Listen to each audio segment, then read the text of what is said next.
Olá, seja muito bem-vindo ao canal Adaptação na Prática TEA, onde aqui nós discutimos e mostramos estratégias práticas para a adaptação escolar de alunos com autismo.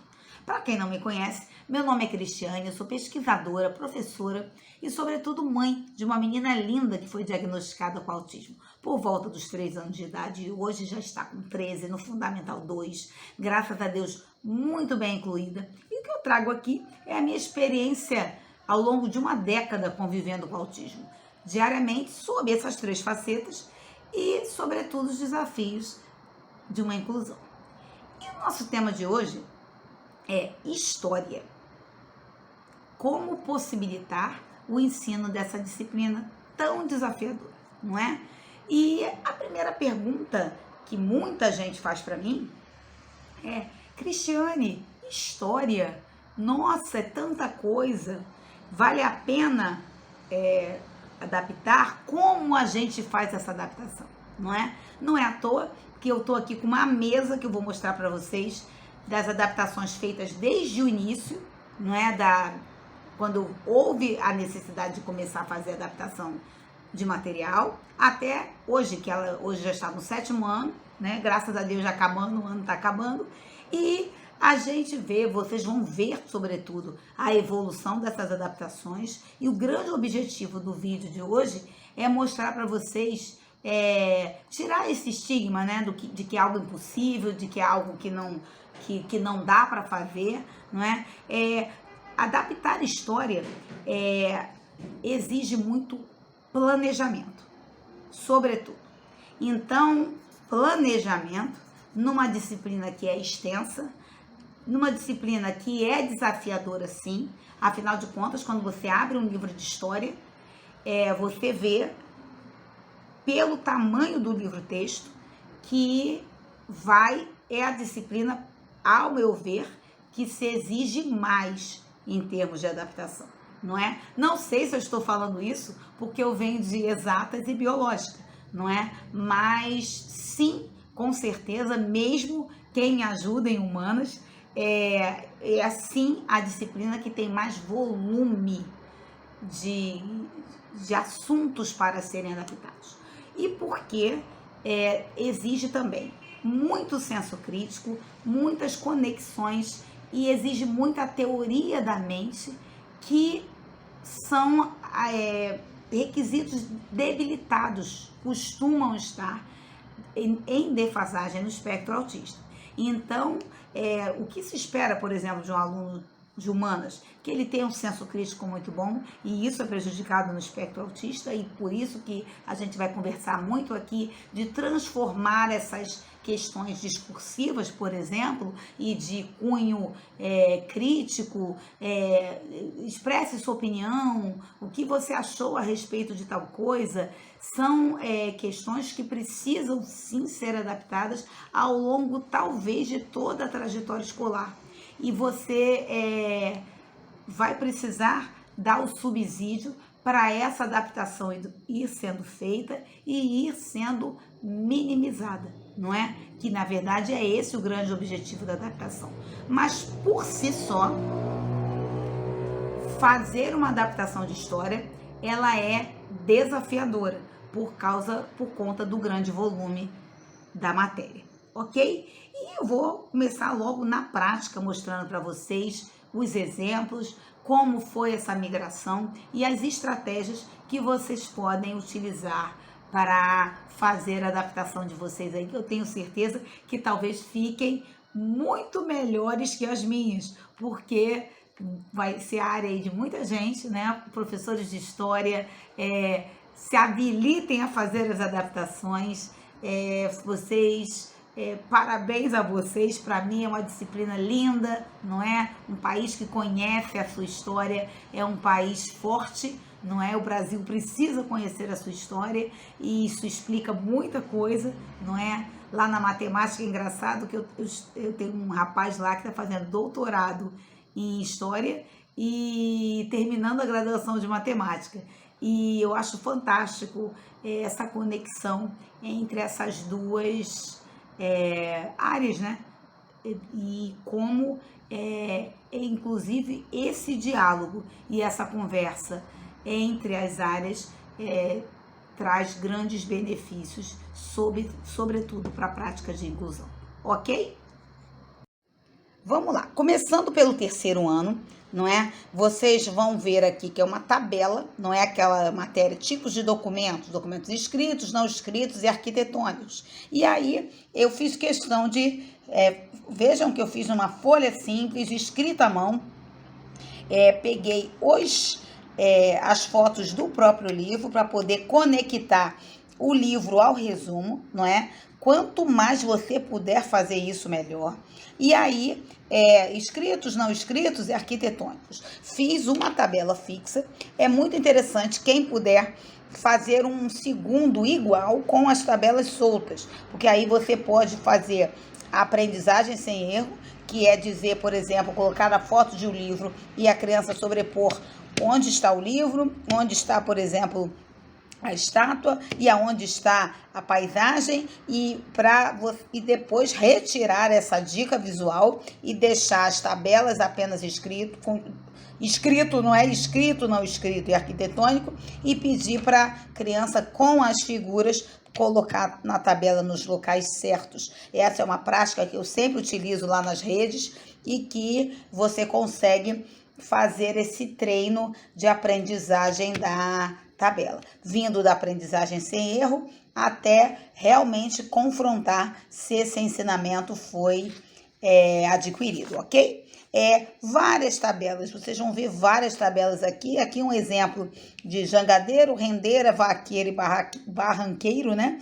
E você utilizar não só as imagens, ter esse cuidado. E você vai ver que não é nada, também essas imagens eu tinha pego do material didático, mas quando não está no material didático, procure imagens que você consiga realmente ver a diferença. E aproveite, sobretudo, para você... jangadeiro vem de quê? De jangada. Trabalhar esses radicais da palavra, colocar os radicais da palavra ao seu favor, não é? Então... um grande exemplo disso. Região Nordeste, que era um conteúdo que à época ela não, ainda não tinha nem noção do que era a região do Brasil, então eu coloquei o mapa do Brasil e, sim, mais estereotipado, mas para dar essa referência. Esse site é muito bom, o Smart Kids, utilizo muito ele, um grande abraço para eles. É uma plataforma de ensino para crianças, até o início do Fundamental 2, e eles ajudam muito as mamães, os terapeutas, os professores. Tem vários jogos, tem vários resumos, relacionados aos conteúdos ministrados no Fundamental 1, sobretudo, ok? E aqui você pode...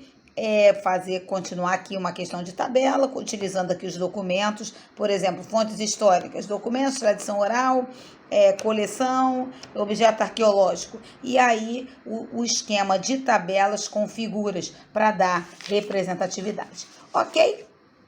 Partindo já para um quarto ano, já começam aqueles assuntos de pré-história, eras geológicas, e aí você vai começar a perceber uma coisa que eu começo a utilizar, a representatividade. E aí o que acontece? A foto do livro está aqui, só que a foto do livro ela começa a não ficar tão nítida, tão clara, às vezes não chamar a atenção da criança. E aí é um cuidado que eu tenho nas minhas adaptações até hoje, hoje no Fundamental 2, os livros quase não tem figura. Então, nesse sentido, fazer adaptação vai ficando mais difícil, porque o texto vai aumentando o tamanho dos textos e diminuindo as figuras das adaptações. Então, por isso que história é uma disciplina muito desafiadora por conta disso também. São várias informações com pouca figura. Você abre um livro, por exemplo, de ciências, do 7º ano, do 8º ano, vai ter um esquema lá, de uma reação química, enfim, vai ter algo, não só apenas em texto, não é? E matemática, sobretudo. Matemática, eu vou mostrar, de vez em quando eu mostro isso lá nas redes, disciplinas que você faz adaptação com 2, 3 folhas. E uma matéria de história, por exemplo, um capítulo, às vezes você vai precisar produzir 5, 6 folhas de adaptação, chutando por baixo, não é? Então, se torna muito volume, e por isso que eu falo que vocês vão precisar muito se planejar, não é? Para que essa adaptação consiga chegar no seu aluno, no seu filho, na sua criança, que você está fazendo esse trabalho. Ok? E aqui é uma técnica que eu utilizo de representatividade, e aí essa foto não estava chamando muito a atenção dela. E aí mais uma situação que corrobora que a família tem que estar engajada também nesse processo de adaptação, porque vamos supor que seja uma outra pessoa, sem ser da família, a fazer esse resumo com ela, a estudar com ela, não é? E aí o que acontece? A pessoa, de alguma forma, vai ter que escolher saber que foto, que personagem que chama a atenção da criança. Isso faz muita diferença, gente, porque quando você vê uma figura que chama a atenção, você costuma memorizar melhor. E não vai ser diferente com o seu aluno, com a sua criança,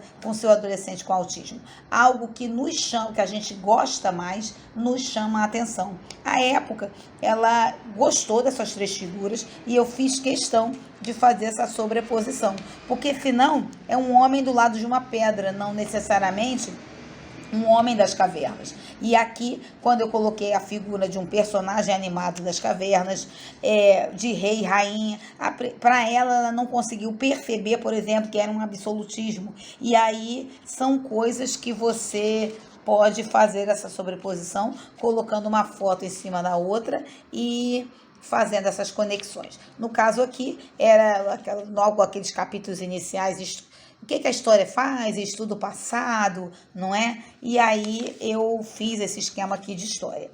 Já indo, por exemplo, para Homens das Cavernas, aí a gente também volta a utilizar as tabelas. E qual é o grande segredo das tabelas, gente? Eu vejo muito esse erro, sobretudo quando quem faz a adaptação é uma pessoa oriunda de humanas. E é por isso que eu gosto sempre de fazer a revisão da adaptação que chega de humanas e peço para que alguém faça a revisão da minha adaptação de exatas. Desculpe o barulho, porque a minha rua aqui é movimentada. Mas, enfim, para que não aconteça isso, que quando é a nossa área, a gente tende a minimizar as informações importantes. Então, quando você faz uma tabela, e eu vejo as pessoas de humanas, normalmente, colocarem várias informações, não é? E acaba que muito acaba prejudicando, não é? Menos é mais sempre no espectro. Então, comece a fazer a sua tabela pelas diferenças. No caso aqui, era período paleolítico e neolítico. E aí, para mim, até então, eu não sabia a diferença disso. E aí, o que me chamou a atenção, e eu confirmei com a professora, à época, vi no material didático, que o nômade, que o paleolítico era o período que o homem era nômade, não é? Que o homem andava de um lado para o outro. Então, por exemplo, não adiantaria eu botar paleolítico e nômade, porque seria uma outra palavra sem sentido nenhum. Então, eu fiz questão de colocar isso, que o homem andava o tempo todo, porque a foto não anda. Como é que a criança vai perceber na figura que nômade é diferente de sedentário? Não é isso? Então, você utilizar o desenho, muitas das vezes a figura, e por si só, ela não vai traduzir o significado, não é, da palavra. Então, talvez para uma pessoa que gosta da área de história, ia colocar nômade já seria suficiente. E não é. Então, muito cuidado com isso, ok? Paleolítico nômade, neolítico sedentário. Então, cada um tem a sua casa, cada um tem a sua aldeia, no caso, a sua tribo, a época. Então, isso que diferenciava o paleolítico do neolítico. E aí, comece sempre a fazer a tabela pelas diferenças, ok? Outra questão aqui de pré-história, eras geológicas, e esse foi uma coisa bem interessante que eu fiz questão de selecionar esse resumo aqui para vocês. O que houve? Eram as eras geológicas, o nome das eras geológicas. E eu lembro até que à época, a gente faz reunião, até hoje a gente faz isso, mas à época eu fazia, era uma professora só. Então eu fazia reuniões assim, quase que semanais com a professora para a gente ver esse ajuste de material e etc, né? E aí eu lembro que na ocasião ela até falou: Cristiane, eu não vou cobrar isso da Yasmin, as eras geológicas e tudo mais. Eu falei: professora, deixa eu tentar fazer um resumo, porque às vezes ela vai conseguir, não é? E nós nos surpreendemos, porque na realidade eu coloquei só arqueozoica para ela ter uma noção do quando tivesse tendo a aula, não é? E fosse falar do arqueozoica, proteozoica, ela tem o material minimamente para olhar ali e ter uma referência.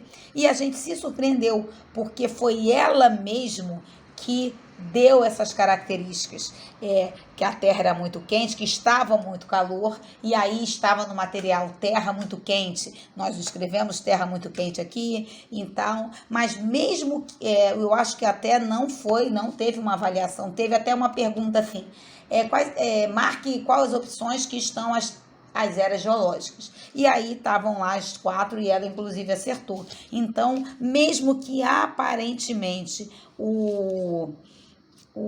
esse conteúdo aqui você pode retirar, é sempre interessante você mandar o material para a criança poder acompanhar, nem que seja em aula, ok? Então, coloquei com as fotos do livro didático e as características num tamanho de texto que ela estivesse dando conta, ok? À época.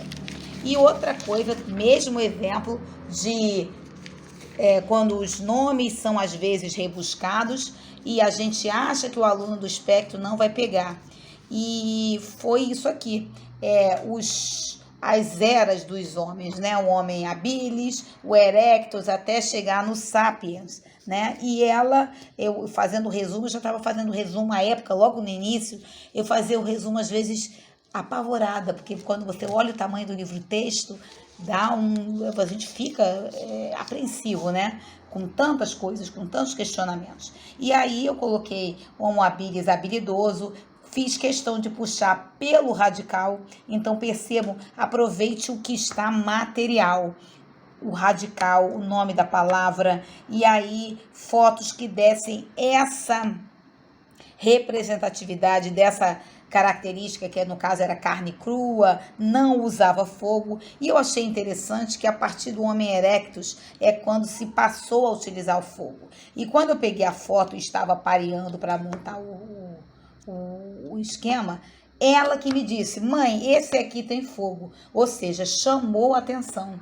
Então, procure fazer, inclusive, esse resumo, se você for familiar, do lado do aluno, porque do lado do seu filho, se é o mediador, enfim, quem estiver fazendo essa adaptação, que chame o aluno para participar do processo, porque você engaja na atividade, você é como se ele já estivesse estudando. Na realidade, ele já está estudando. E você vai ver, sobretudo, o que está fazendo sentido. Ok? Ninguém estuda com resumo feito por outra pessoa. Então, minimamente, a seleção das fotos, a criança do espectro, eu sugiro que participe. Ok? Ou então, se você é um profundo conhecedor dela, que você procure as figuras que vão chamar a atenção dela. E antes de você fixar no seu esquema, você leve sempre isso em consideração. Ok? Partindo, já são muitas adaptações, percebam aqui, 4º ano, trouxe aqui um exemplo de eventos, não é isso? E aí vamos começar por exemplo, em Confidência Mineira, não é? E aí, normalmente o livro-texto vem imenso, contando tudo o que aconteceu na Confidência Mineira, quais eram os grupos que brigavam entre si, e o que é que eu procurei fazer? Isso aqui já era no final de quarto ano. Eu coloquei que em Confidência Mineira, relacionada ao Tiradentes e tal, a bandeira de Minas Gerais, do movimento, não é? Enfim, e que ele foi enforcado. Então, menos é mais, muitas das vezes. Então, você... eu não vou dar nada, não vou nem apresentar o conteúdo. Poxa, a criança está em sala, ela está ouvindo, ela vai estar ouvindo ali pelo menos 50 minutos sobre Confidência Mineira. Então, você ter minimamente as imagens com um texto pequeno vai ajudar muito esse aluno, ok? Dom Pedro II, eu lembro que essa adaptação ela também fez comigo. Ela falou que Dom Pedro II não podia governar, e até me desculpe os professores, que foi a época das regências, não é isso? E aí eu tinha que colocar que ele era criança. E essa foto aqui é até engraçado, que não é Dom Pedro II criança, é uma irmã dele, se eu não me engano. E ele... Não, essa aqui, desculpa, essa aqui é ele. Tem uma que é com a dona Leopoldina, não está aqui, com um bebê no colo. E eu tinha que dizer que a dona Leopoldina era a mãe de Dom Pedro II.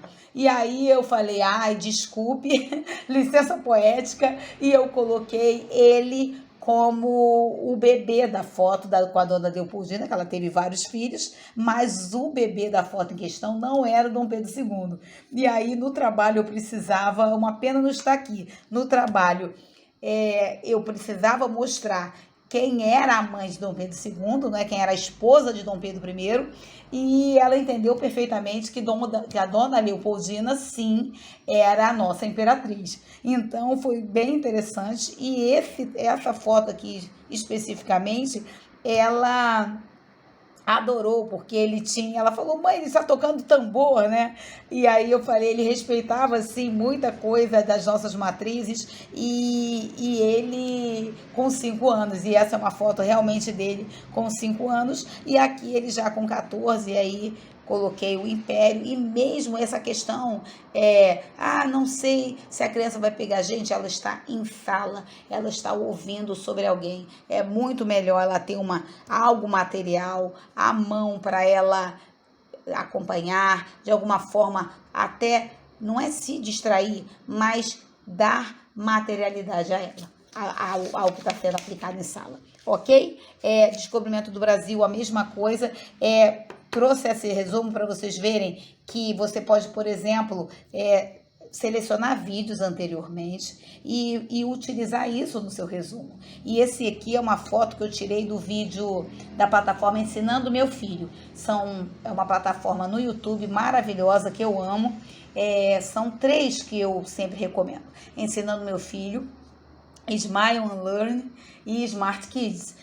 Ensinando Meu Filho foi a que eu tirei essa foto, e eles têm um vídeo que é uma graça de descobrimento do Brasil, de 1 minuto e meio, e minha filha adorava ver esse vídeo. E aí eu peguei a ferramenta de captura, peguei a foto do vídeo e usei no meu resumo, já aumentando o tamanho de oração, porque ela já estava dando conta de frases desse tamanho e, sobretudo, a sequência dos eventos. Então, eu, no caso aqui, no meio do 4º ano, eu já comecei a fazer resumos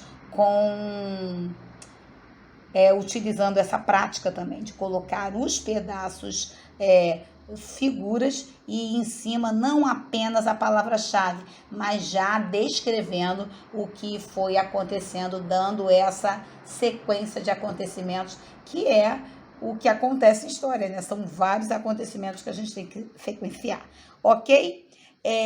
Partindo para o final de 4º ano, início de 5º ano, não é? Já o outro conteúdo também que eu sentei com a professora, ela falou, meu Deus, como nós vamos fazer? E aqui está até aqui o treino que eu falei para vocês de aprendizagem sem erro, que é você colocar primeiramente as figuras com o gabarito, digamos assim, não é? E aí você pedir para a criança, com as outras quatro figuras iguais, pedir para ela colocar em cima, por exemplo, qual calendário é o chinês, qual calendário é o judaico e etc. E depois, numa outra folha, ou então você pedir, me dá aí dessas quatro fotos, já sem o gabarito, qual delas é o calendário judaico, qual delas é o calendário numérico. Isso aqui foi uma preparação para a prova. Isso aqui eu gravei bem, porque a gente estava fazendo, alinhavando a avaliação dela, e foi quando entrou a pandemia.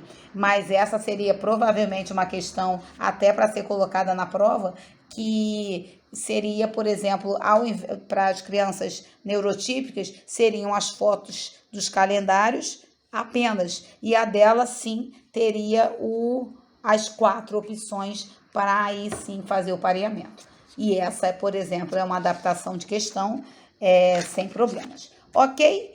E aí foi se evoluindo para o 5º ano, e graças a Deus, onde estamos hoje, estamos no 7º ano já.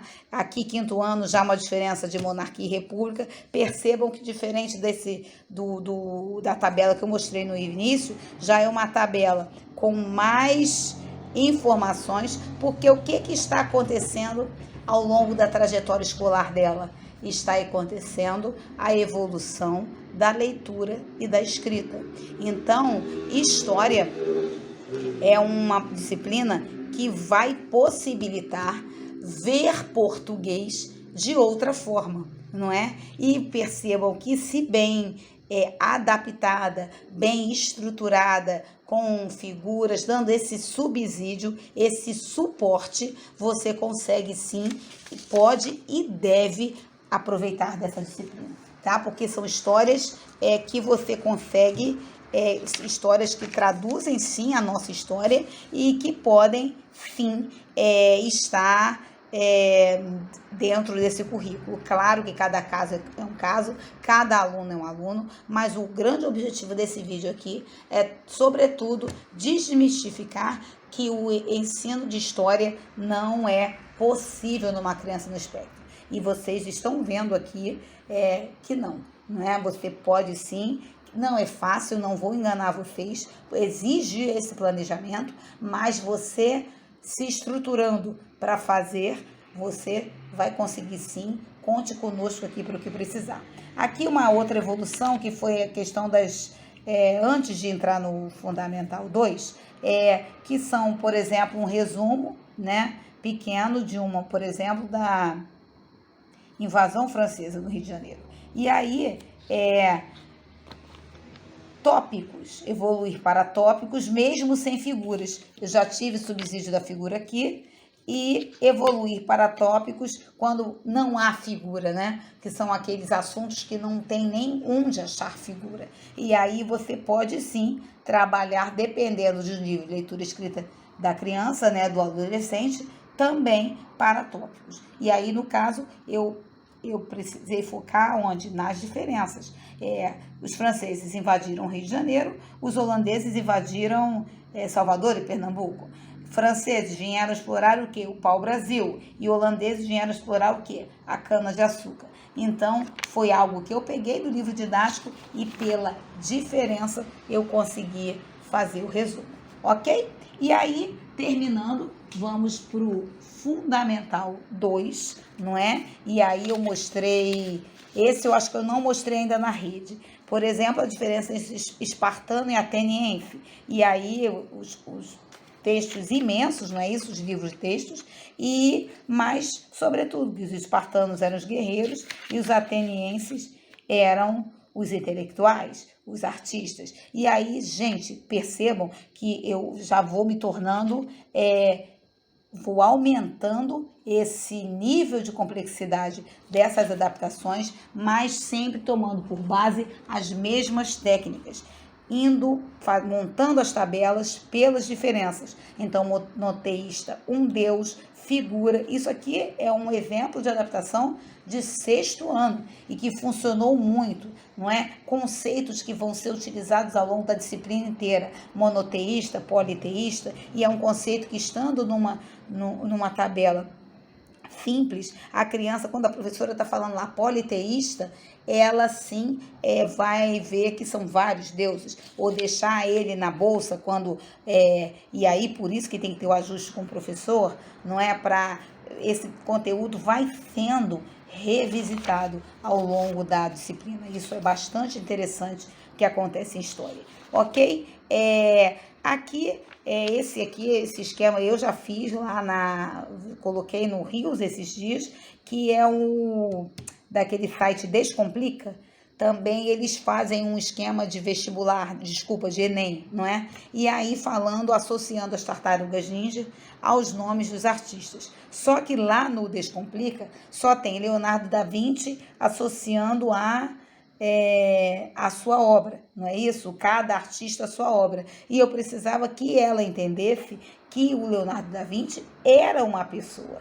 E aí, por isso que eu tive que adaptar o resumo do Descomplica, também interessantíssimo, e eu utilizo muito já, porque agora Fundamental 2 já não é mais no Smile Learn, já é nesses outros sites, não é? E aí, fazer a adaptação. Então, mesmo você pegando um conteúdo da internet, você não só pode, como deve fazer a adaptação dele para a sua realidade. E no meu caso aqui, ela é uma criança que ainda se confundiria, não entenderia, talvez pensasse que o Leonardo da Vinci não era uma pessoa.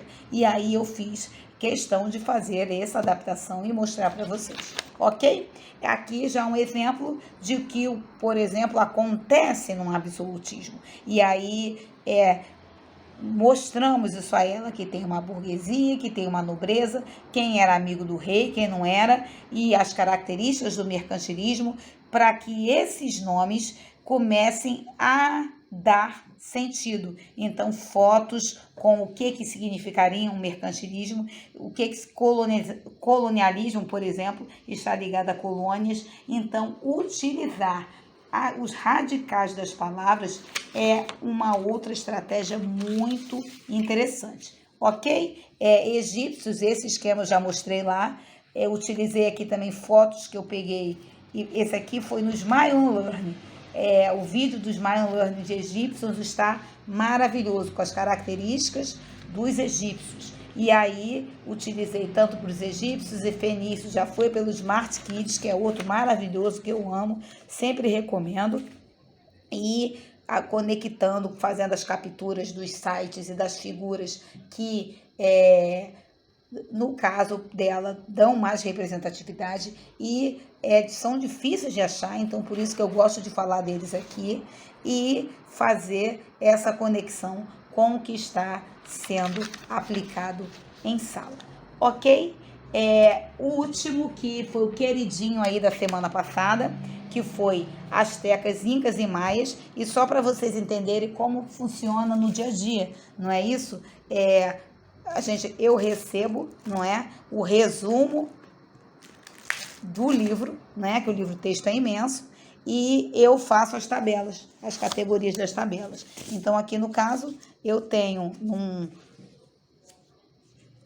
uma tabela que eu montei de astecas, incas e maias. E aqui as características nas revisões que eu recebi, os resumos que eu recebi, para que ela pudesse fazer as conexões e fazer a categoria das tabelas. Indo pelas figuras, olha aqui, mesmo no 7º ano, entendendo, por exemplo, que o Cusco do filme A Nova Hora do Imperador está relacionado ao povo inca, e aí o calendário maia do templo maia e o chocolate que vem, por exemplo, do asteca. Então, colocar sempre nas suas tabelas fotos e figuras com representatividade. Ok, pessoal?